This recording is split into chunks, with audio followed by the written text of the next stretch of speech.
Comment communiquer sur votre projet éducatif en nature avec la hiérarchie, les parents d'élèves, les collègues, les amis, les conjoints, la famille, la commune, les élus, etc. Je vais vous donner 3 règles d'or pour mener à bien cette communication. Bienvenue sur ma petite forêt.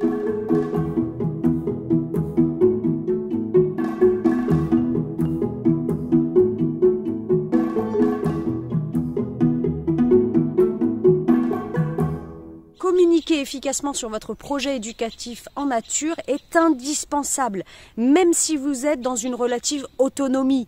Par exemple, si vous montez votre projet associatif, école-forêt dans votre coin, vous pouvez croire que vous n'avez pas vraiment tant besoin de relations, en tout cas pas avec une hiérarchie à proprement parler.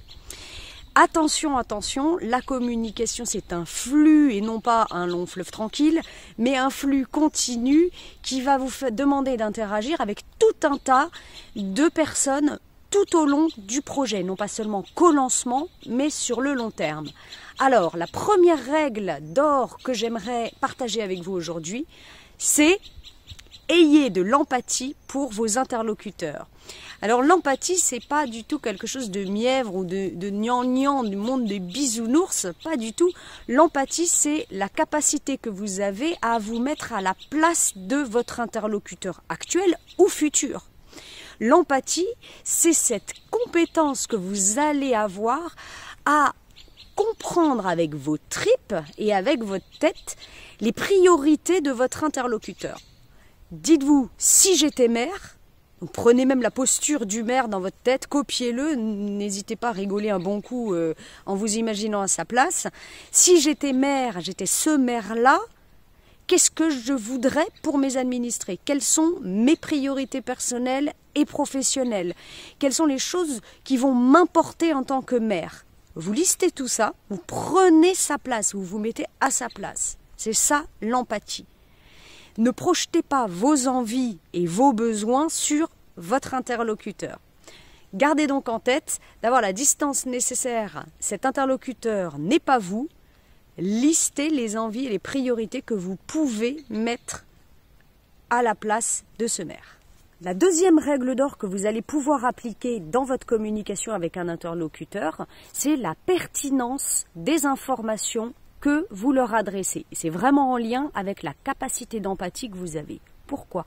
Parce que si vous êtes capable de vous mettre à la place de votre interlocuteur, vous allez savoir quelles informations lui donner. Alors, quelques petites astuces.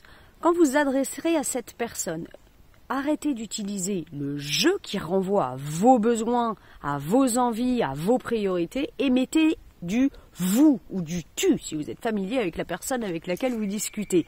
Ça vous mettra dans l'obligation de vous positionner à la place, et on revoit encore la question de l'empathie, de votre interlocuteur. Donc attention à votre langage, attention à votre ligne argumentative quand vous allez la préparer, mettez-y du vous et du tu. Évitez le je. Deuxième petit truc, parlez à votre interlocuteur de lui ou de elle. Ne parlez pas de vous. C'est toujours dans la même lignée. Il a envie de savoir ce qu'il va en retirer.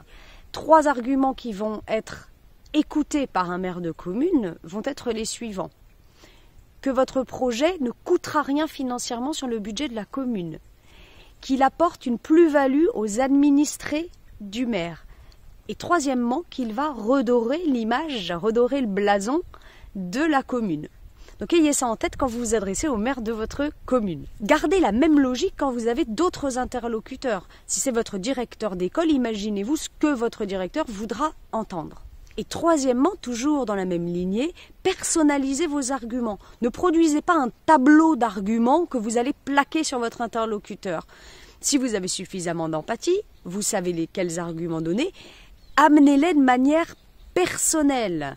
Si vous avez l'occasion d'entendre parler de la personne, que vous la connaissez de vue, etc., utilisez des arguments personnels. Bah, toi, ça va t'intéresser parce qu'en plus, comme tu as des enfants, etc., ça va pouvoir t'apporter tel avantage, tel avantage. Allez-y, négociez, n'ayez pas peur de soudoyer les gens pour faire valoir votre projet.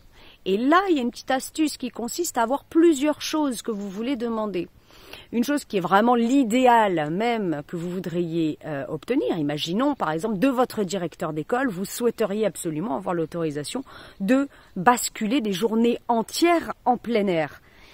S'il vous dit non, alors vous pourrez proposer une sortie sur 2 heures par exemple. Il faut savoir qu'il est très difficile à un individu de refuser une demande. Même les gens méchants, c'est difficile pour eux de dire non 4 fois de suite. Donc à un moment donné, le directeur finira par vous dire oui. Et ensuite, une fois que vous aurez mis ça en place, il sera toujours temps de revenir demander plus. Enfin, dernière chose, n'oubliez jamais de remercier chaleureusement vos interlocuteurs. La 3e règle d'or sera celle de la fréquence des informations que vous donnerez à vos interlocuteurs. Souvent, on s'imagine que c'est quand on lance un projet qu'on a besoin d'informer sur ce projet. Il se trouve que la pérennité de votre projet passera par la fréquence d'informations que vous donnerez à vos interlocuteurs. Donc, n'hésitez pas toujours à diffuser des images, des commentaires sur ce que vous avez fait. Ça tient un lien, ça maintient une relation entre vous et les personnes qui vous ont soutenu, qui vous ont aidé ou qui vont, sans doute grâce à ça, plus tard vous aider. La communication est donc la faculté que vous aurez, et je résume, à entrer en empathie avec vos interlocuteurs, à toujours leur donner des informations pertinentes qui les intéressent eux personnellement, et troisièmement, à toujours leur donner des informations. Les gens adorent qu'on leur fasse un rapport de choses qui les concernent, et c'est aussi considéré comme une politesse de toujours informer sur le long terme les personnes qui vous entourent, de qui vous pouvez avoir besoin et avec qui vous aimez également travailler dehors ou dedans. À demain!